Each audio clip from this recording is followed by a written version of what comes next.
오늘은 선지서로 읽는 요한계시록 3부 8번째 시간으로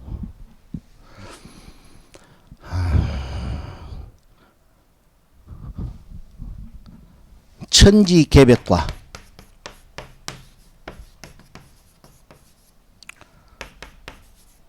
솟아 넘쳐나는 생수라는 제목으로 말씀의 은혜를 나누도록 하겠습니다.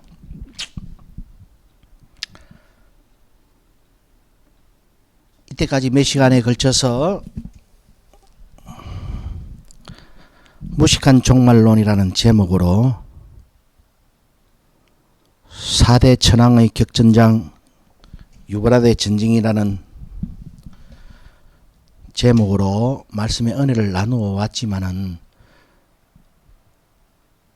신약 교회나 구약 이스라엘이나 선지자들이 예언한 전쟁의 날을 동일하게 실제 전쟁의 날로 추워도 의심 없이 확신하는 데는 조금도 다름이 없었기 때문에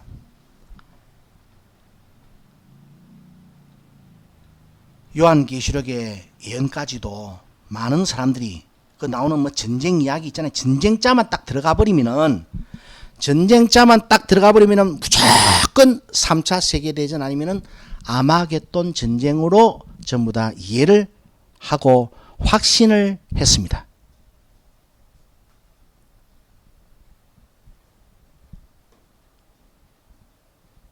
우리만 그런 것이 아니고 구약 이스라엘 백성들도 그와 같이 선지자들이 예언한 전쟁의 날을 오늘의 어리석은 우리들처럼 전쟁의 날로 실제 전쟁의 날로 전부 다 막 의심 없이 믿었기 때문에 그렇게까지 그들은 전쟁의 메시아를 고대했던 것이고 그분이 그 로마 군대하고는 상대도 되지 않는 최악의 극강의 정말로 하나님과 맞짱을 뜰 수 있는 존재인 죄와 사망의 권세와의 싸움인 것을 전력 관가했기 때문에 십자가에서 하나님께서는 죄와 사망의 대적을 깨부시기 위해서 당신의 아들을 구속의 노정을 따라 십자가에 못 박혀 죽으시게 하시고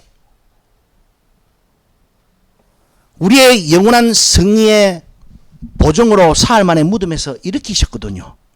그 큰 일을 오래전부터 전쟁의 날로 예언을 하시고 성취하셨습니다. 그런데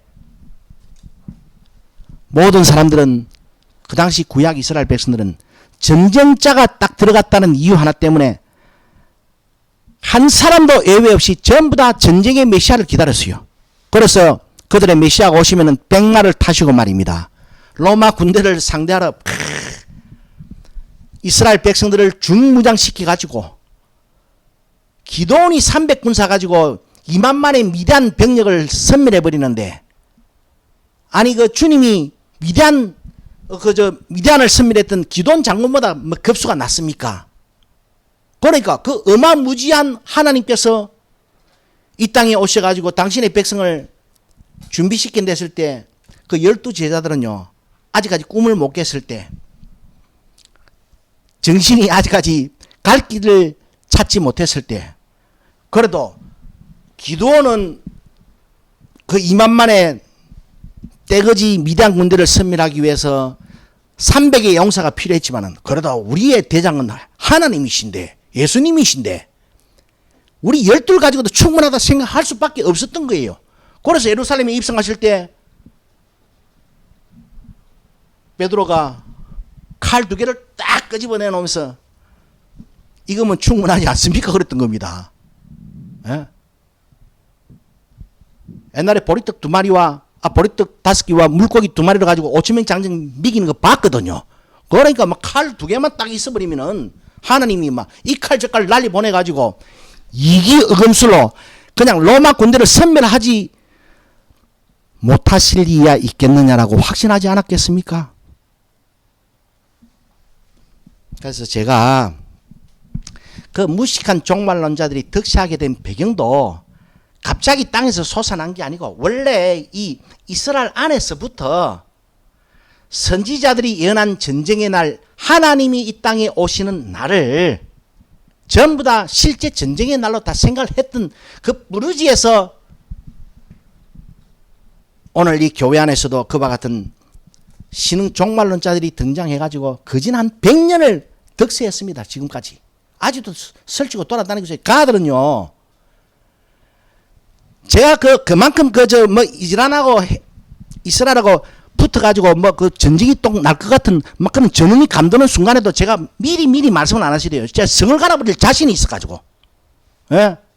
그런데 종말론자들은요, 그 무식한 종말론들은 그런 전쟁의 기운만 어렵게 뉴스로 접해도요, 와, 자기가 그동안 떠들었던 이 전쟁의 날 3차 세계대전 종말 전쟁의 날 핵전쟁의 날로 전부 다 막 기대를 가지고 막 눈을 똑부러지게 쳐다봅니다. 앞으로도 몇 번 고비를 많이 넘겨야 될 겁니다. 그리고 좀 잠잠해지는 거 싶지만은 또 뭐 이란하고 이스라엘하고 또 대빵하면 붙을 것처럼 뭐 한 보름 전에 뭐 또 웅성웅성 했잖아요. 헤즈볼라 그 최고 지도자를 암살하는 바람에. 예? 그래가 막 좀 숨지기고 있다가 빨리 전쟁이 안 나나 싶었다가 뭐 그래도 그 뭡니까? 뭐 또 그자서 헤즈볼라 말고 뭐 헤즈볼라인지 뭐 하여튼 뭐 그자서 또 막 음포를 놔서 하니까 이제는 진짜 전쟁 날 때 됐다 이래 싶어가지고 이제는 막 자기들이 떠드는 대로 막 중동 그 전쟁의 유브라데 강가에서 이제 그 성취될 날이 멀지 않았다고 또 뭐 머리를 쳐들었을 겁니다. 그러니까 앞으로도 그런 일이 몇 번 더 있습니다. 예.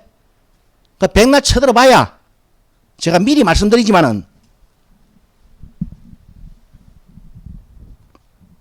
절대로 지구가 말하는 그런 전쟁 안 납니다. 그런 전쟁 절대로 나지 않으니까 그런 헛소리에 선동되지 마시기를 진심으로 바랍니다. 그런 의미에서 왜 그렇게 선지자들이 예언한 전쟁의 날, 요한계시록이 예언하고 있는 전쟁의 날을 그와 같이 무식하게 전쟁 이야기로, 전쟁 시나리오로 그렇게 믿을 수밖에 없었던 것인가. 이제 그 근원을 우리가 이제 한번 찾아보기 위해서, 그리고 오늘은 8번째 시간으로 천지개벽과 솟아 넘쳐나는 생수라는 제목으로 말씀의 은혜를 나누고자 하는데,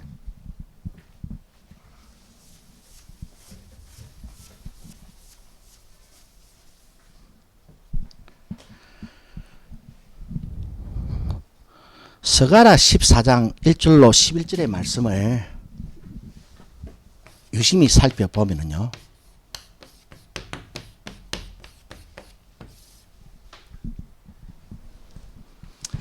스가랴 14장 1절로 14절의 말씀입니다.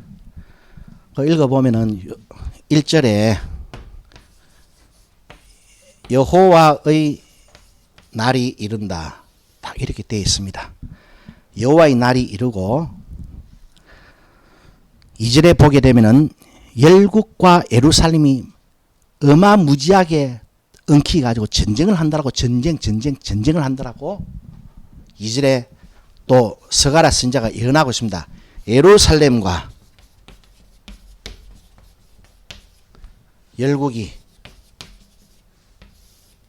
대빵으로 싸움을 붙는데, 싸움하는 그 전세가 어떻게 진행이 되는가 하면은 이스라엘의 가옥이 박살이 나버리고 약탈이 다 돼버리고, 그 다음에 성읍은 함락이 되어버리고, 이스라엘 백성, 그러니까 예루살렘에 거주하는 백성의, 지금으로 말하면 서울에 거주하는 인구의 절반이 포로로 잡혀가는데, 그러나 남은 백성은 끊쳐지지 않는다. 남은 백성은 여기서도 보면은, 그러나 남은 백성은 끊쳐지지 않는다.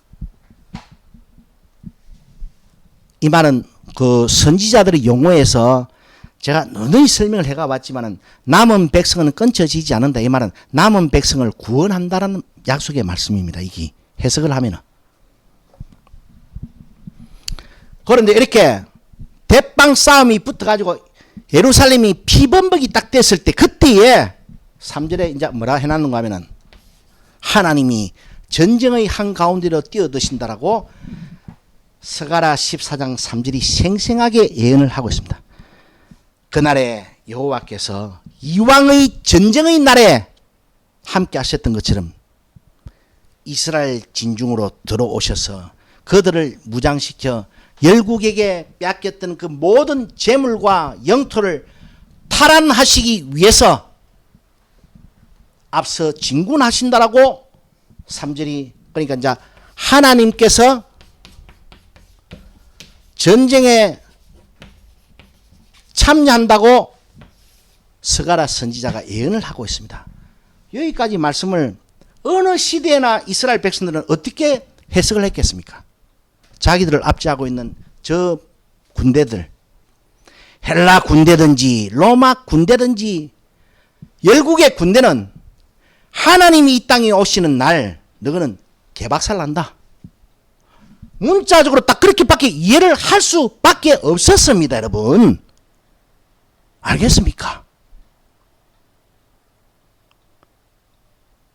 그래서 예루살렘이 전쟁의 한가운데서 항상 김정은이가 날려보내는 오물 폭탄이 떨어지고 말입니다. 장사정포가 전부 다 서울을 정조준하고 그렇게 막 위기감이 고조돼도 죽어도 그 예루살렘에 거주하는 사람들이 안 떠나갔던 이유는요.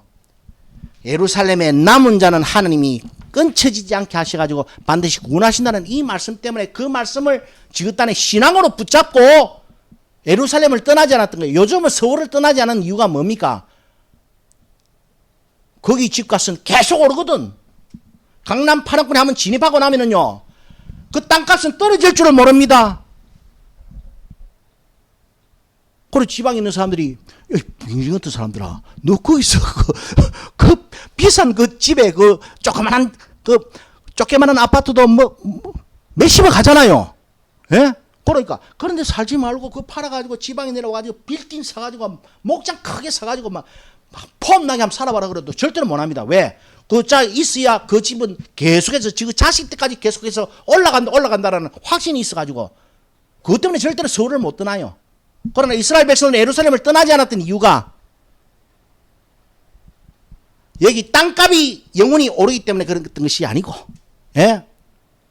내 자녀를 무조건 강남 8학군에 거주하게 해야 1등 대학에 들어가기 때문에 강남 8학군을 고집했던 것이 아니고, 이 성경 말씀에 전쟁의 한가운데서 하나님께서는 예루살렘에 남아있는 사람은 보따리 사지 마라. 내가 끊쳐지지 않겠다. 반드시 구원한다라는 약속의 말씀을 선지자들 통해서 던지고 있었기 때문에 지금은 고지고대로 그렇게만 이해를 하는 거에 무식해가지고 대가리가 큐가 안 돌아갑니다.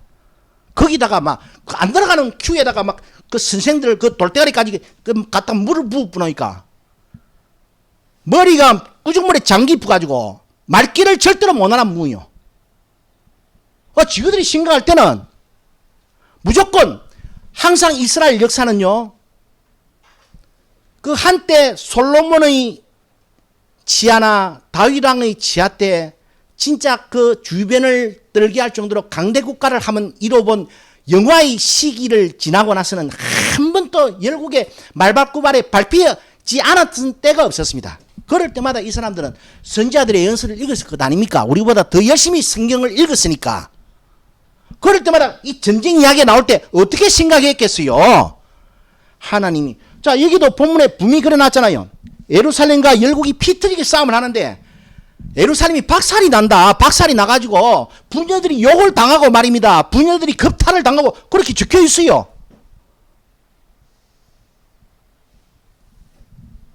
너 자식들이 매어침을 당하고 너 마누라는 적군의 소유가 돼버리고 너 집은 다 불타버리고 개박살 났을 때 그때 3절에 하나님께서 전쟁에 두두두두 참여하시는 거예요. 이 말씀을 읽었을 때 오늘 그들보다 이 문명이 개화한 현대인들도 모든 요한계시록의 예언을 갖다 전쟁 이야기를 갖다 실제 전쟁으로 다 깨맞췄잖아요. 그래 그 무식한 그 2000년 전에 2500년 전에 이스라엘 백성들 그 미개한 이스라엘 백성들은 당연히 더 전쟁으로 생각을 했지요. 그러나 그 실제 전쟁의 날이 아니었습니다. 그런 전쟁이 아니었습니다. 마찬가지로 요한계시록에서 말하는 전쟁도 그런 전쟁이 아니에요.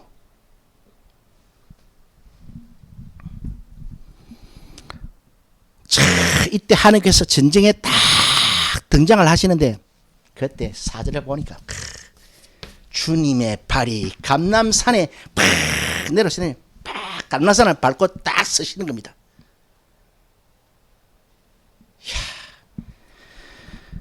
그런데 하나님께서 그들이 고대하던 메시아가 감람산에 발이 닿자마자 어떻게 되는가 하면 그 감람산이 반으로 쫙 쪼개지디만은, 예? 동과 서로 다 양분이 되디만은, 하나는 북으로 하나는 남으로 떠내려가 뿌네. 요한계시록에서는 어떤 말이 많이 나옵니까? 상과 섬이 제자리에서 옮긴다. 구약에서도 선지자들이 그렇게 예언을 했던 거예요. 그러니까 지금 무식한 놈이나 그때 무식한 놈이나 다 똑같습니다. 예?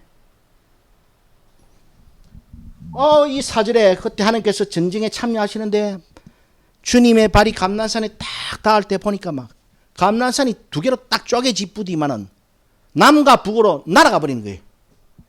그 쪼가리가. 그 말이나 요한계시록의 상과 섬이 제자리에서 옮긴다는 말이나 다를 바가 뭐가 있어요?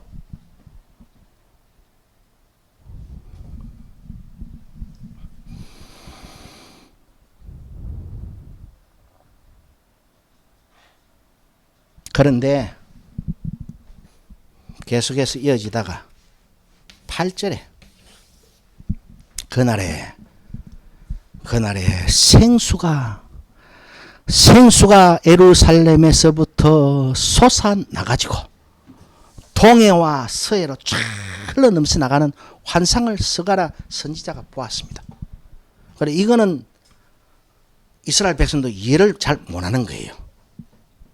막 전쟁자 들어갔을 때만 해도 막 앞뒤 안 가리고 이거는 뭐 실제 전쟁의 날로 전부 다 아멘 했던 그 구약 이스라엘 백성들도 오늘날에 우리도 다를 바가 없지요. 뭐 전쟁 이야기 나오면 무조건 이거는 막 빼박 전쟁이다.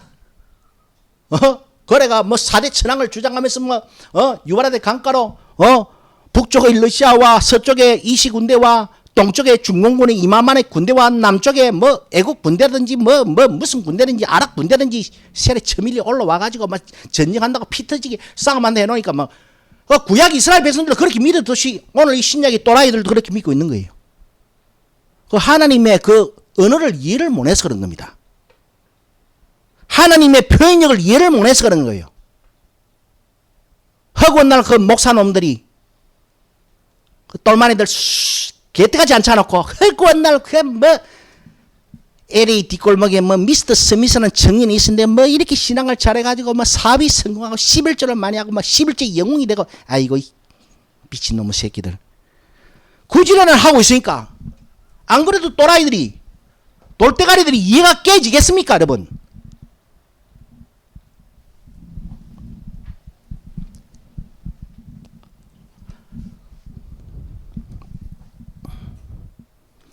그날에 하나님께서는 천하의 왕이 되신다.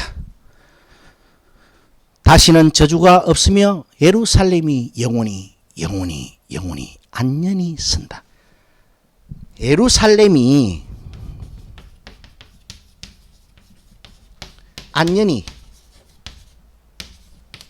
선다. 그 자리에서 이제 요동하지 않는다. 그 자리를 떠나지 않는다. 아주 영광스러운 가운데 확실하게 붙박힌다. 이 말들이 실제적인 말이 아니에요. 예루살렘이 안녕히 선다. 예루살렘이 단장된다. 예루살렘이 건설된다. 이 모든 말들은 어떻게 해석을 해야 되는가 하면은 우리의 구원이 완성된다. 하나님의 약속된 구원이 완성된다. 하나님의 약속된 구원이 성취된다로 이해를 해야 됩니다. 그 개또라이 목사들 이야기 듣지 말고요.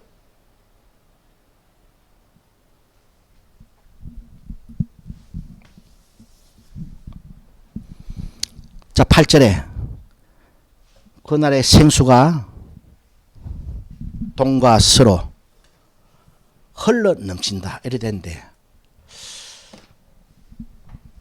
누가복음 24장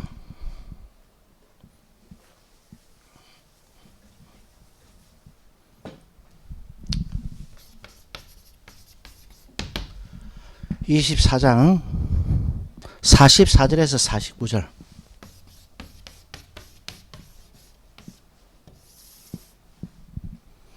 그래서 여러분 선지서를 가만히 생각해 보세요. 하나님께서 이스라엘 백성의 대적을 쳐 부순다 라는 말과 함께 어떤 많은 구절들이 어떻게 같이 병행되고 있습니까? 이스라엘은 완전히 속량받는다, 구속받는다, 구원받는다 그러잖아요. 그 의미를 이제 아시겠습니까? 그 의미를 사도 바울이 다 알았던 거예요. 그렇기 때문에 그 위대한 바울 서신이 적혀졌던 겁니다. 2000년 전에 우리보다 미개한 사도 바울이 그렇게 다 해석을 해가지고 떡 내놨는데도 오늘 이 목사들 보면은 그 성경 말씀 해석하고 떠들어 쌓는 거 그 설교들 들어보면은요, 그는 개소리가 따로 없어요. 예? 자, 누가복음 24장 44절로 49절에서는 이렇게 말씀이 되어 있습니다. 모세의 율법과 선지자와 시편에 기록되어 있는 모든 말씀이 예수 그리스도를 가리킨 말씀인데 그 모든 것이 이루어졌다. 율법과 선지자의 모든 예언이 결국에는 어떻게 예수 그리스도 안에서, 자, 스가랴 선지자도 이 본문에서 전쟁에 참전하셔가지고 이스라엘 백성들을 구원하시는 것, 이것을 통해서 하나님의 이 땅에 오심을 바라보게 하고 누구를 예언하고 있습니까? 예수 그리스도를 예언하고 있잖아요. 여기서 이스라엘 진중으로 들어오셔가지고 감람산에 우뚝 서셔가지고 그 산을 갖다가 반으로 쪼개가지고 남과 북으로 날려보내시는 분이 누굽니까? 예수 그리스도 아닙니까? 이스라엘이 고대하는 메시아 아닙니까? 그 왕을 누가 지금 스가랴 선지자가 예언을 하고 있잖아요.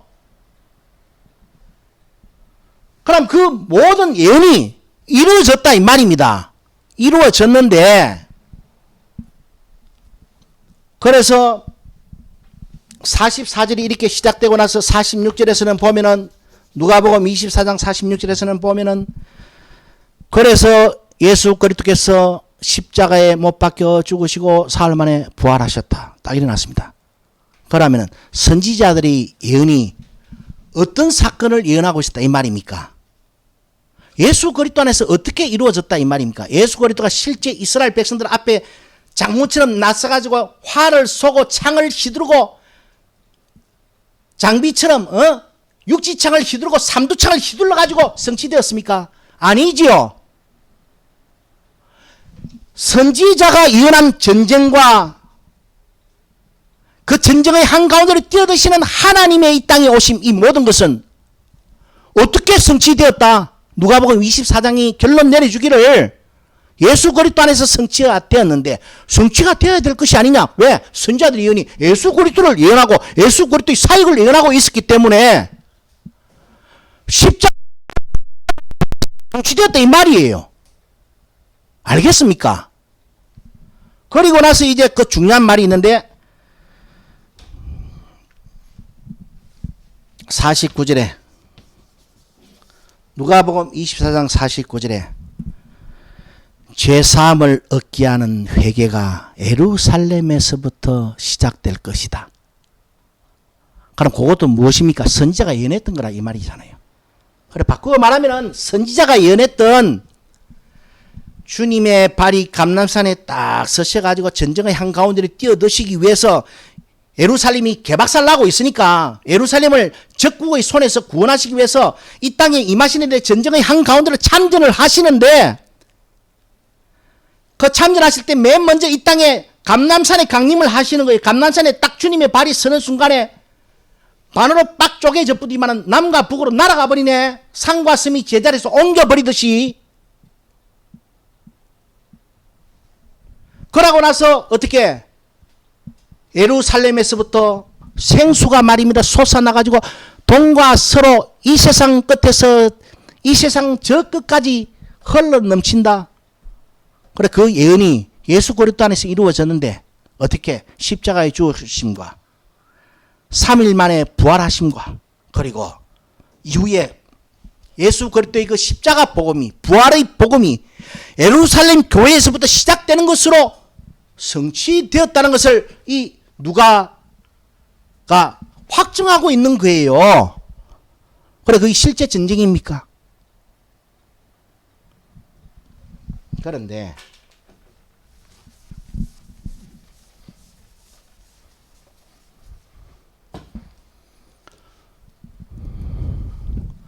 재림 이후는 어떻게 될 것인가?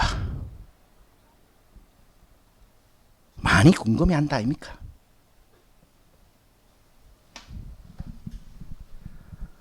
그 알라 같은 아들이 적어놓은 그 막 천국 간증기, 아이고 그거를 보고 온 거라고 떠들어 제끼는 거나 그거를 믿고 아멘 하는 이 바보들이나. 자, 요한계시록 이렇게 가만 보면은요. 자, 스가랴 선지자도 하나님이 이 땅에 오심을 증거했잖아요. 예언했잖아요. 요한계시록도 예수 그리스도의 다시 오심을 예언하고 있습니다. 다시 오심을 예언하고 있다 이 말입니다. 계시록 16장 12절로 14절의 말씀을 보니까 여섯째가 그 대접을 유브라데 강가에 팍 쏟아버리니까 두두두 유브라데 강가로 모여드는 왕들의 길이 예비가 딱 되는 겁니다. 예? 왕들의 길이 딱 예비가 되고 나니까 14절에서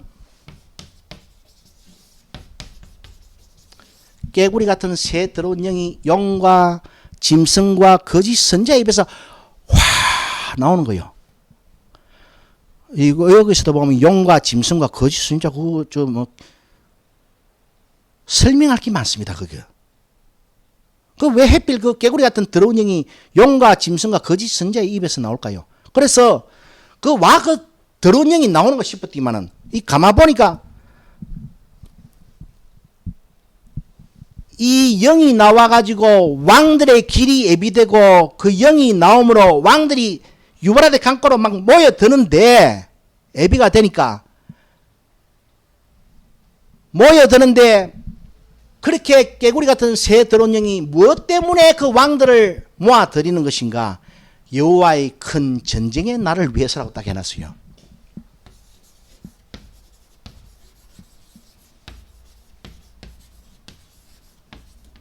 여기다가 수시가 넣어놨습니다.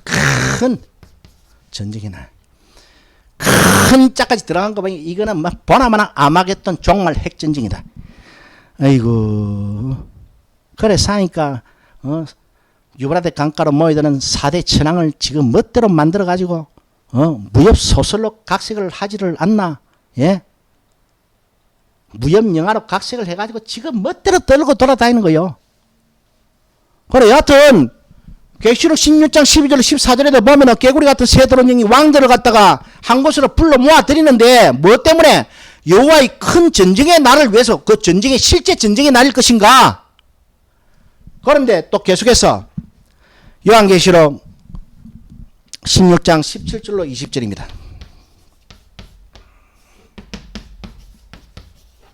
야 여기 또 보니까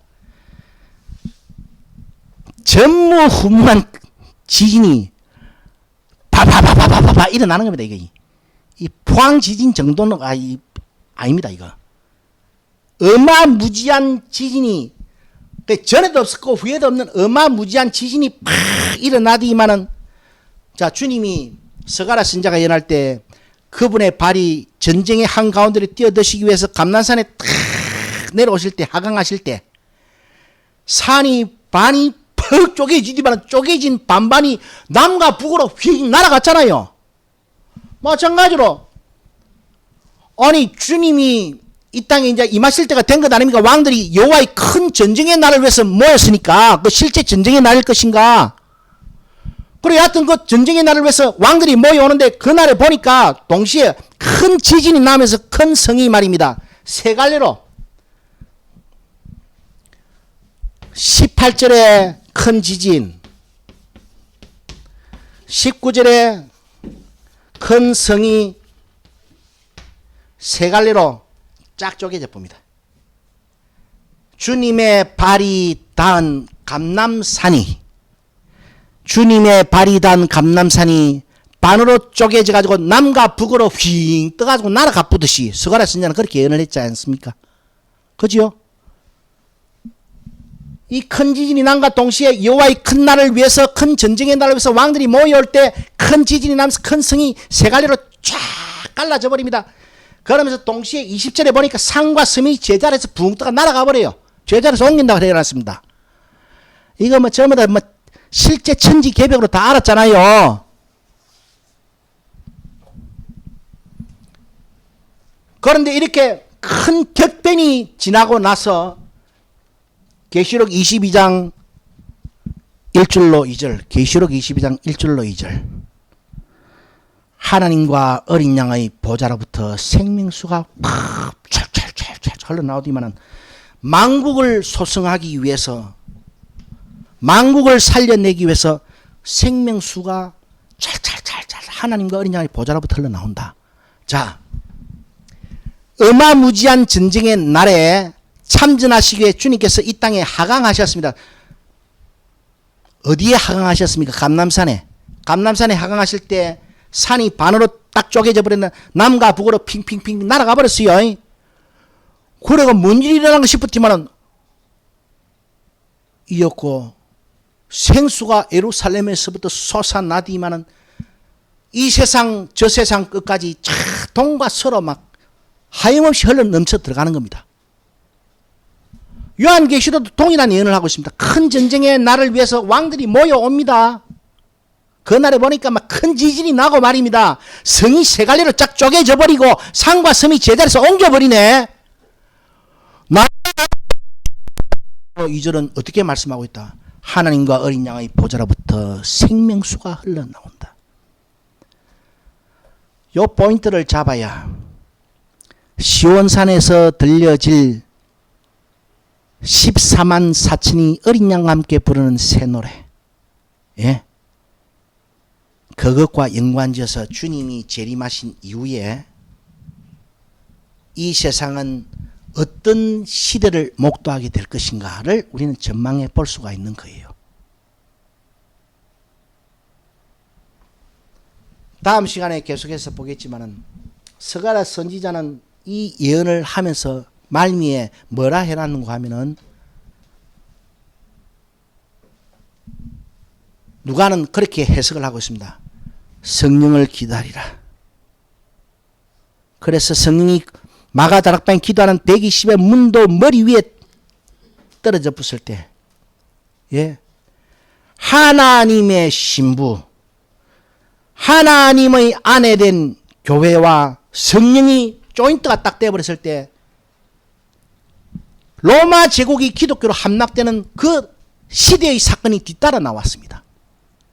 그때도 생수가 예루살렘에서부터 솟아나가지고 동과 서로 흘러넘치게 된다. 그래서 너희는 성령을 기다리란 말입니다. 그 기다리던 성령이 하나님의 신부된 그 예루살렘 성, 교회, 하나님의 아내된 교회와 함께 어우러져 붙을 때,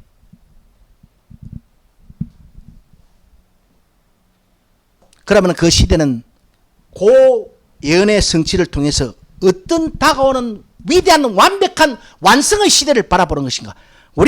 제가 누누이 수천 번도 이야기했지만은 하나님의 이 땅에 임하심은 임의와 아직 사이. 초림은 초림 때도 하나님의 나라, 하나님의 구원은 이미 임했지만은 그 완성은 재림 때 이루어진다 그랬잖아요. 재림과 초림은 비교를 할 수가 없는 겁니다. 모든 선지자들의 예언도 초림을 통해서 관통해가지고 재림을 전망하고 있는 거예요. 그래서 요한계시록에서도 자, 스가랴 선지자의 이 예언을 누가가 그렇게 해석을 하면서 성령을 기다리라. 그래서 성령과 하나님의 신부된 교회가 조인트가 딱 돼버렸을 때 그 나타났던 획기적인 역사, 그 아무것도 모르는 사람들이 각국의 방언으로 복음을 전도했습니다. 하루에 전도되는 숫자가 3,000명이 넘쳐났어요. 맛배기가 이 땅에 딱 떨어져 붙습니다. 하나님은 참 인간의 시간과 다른 영혼을 사시는 분이기 때문에 예? 그 잠시 인류사에 등장하는 그 획기적인 사건을 통해 가지고 당신의 영혼을 지금 바라보게 하고 있는데 우리는 시야가 현실에 딱 갈아져 가지고 예? 그 너머를 상상할 수가 없는 이 암흑천지 속에 있는 거예요.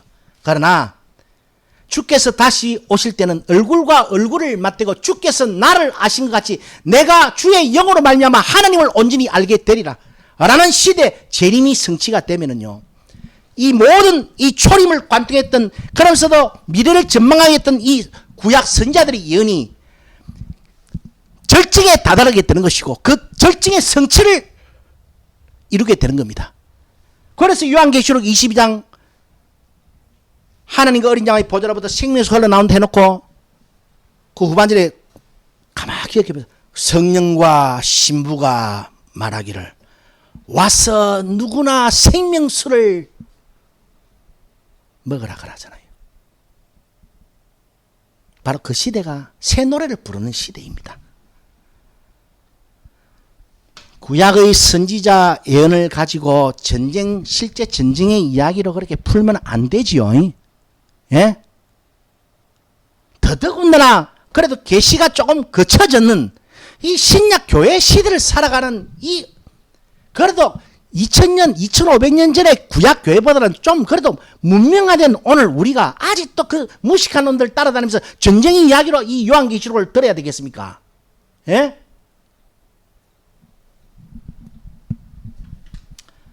그러지 말기를 진심으로 당부드리며 이 하나님의 예언을 따라서 다시 한번 무엇을 우리가 소망해야 될 것이며 하나님의 소망이 우리의 소망이 돼야 되잖아요. 그것이 바른 믿음 생활입니다. 그런데 오늘 이 교회는 보면은 하나님의 소망과 관련 없는 것을 전부 다 소원으로 삼고 살아요. 꿈으로 디자인하고 살아요. 그 목사님들 다 그 마귀 새끼들입니다. 그거. 그래서 설교하는 놈들. 하나님의 소망을 소망하게 하는 게 아니고 하나님의 소원을 이해시키는 것이 아니고 인간의 소원을 대변해주고 말입니다. 인간의 소원을 격려해주고 말입니다. 인간의 소원을 덜쑤시주고 인간의 소원에다가 신바람 불어 넣어주고 이 새끼들 전부 다 마귀 새끼들입니다. 이거 뱀 새끼들이고 독사 새끼들이에요. 그거 어디 가룟 유다는 뭐 남들보다 뭐 뿌리 2개 났었습니까? 예?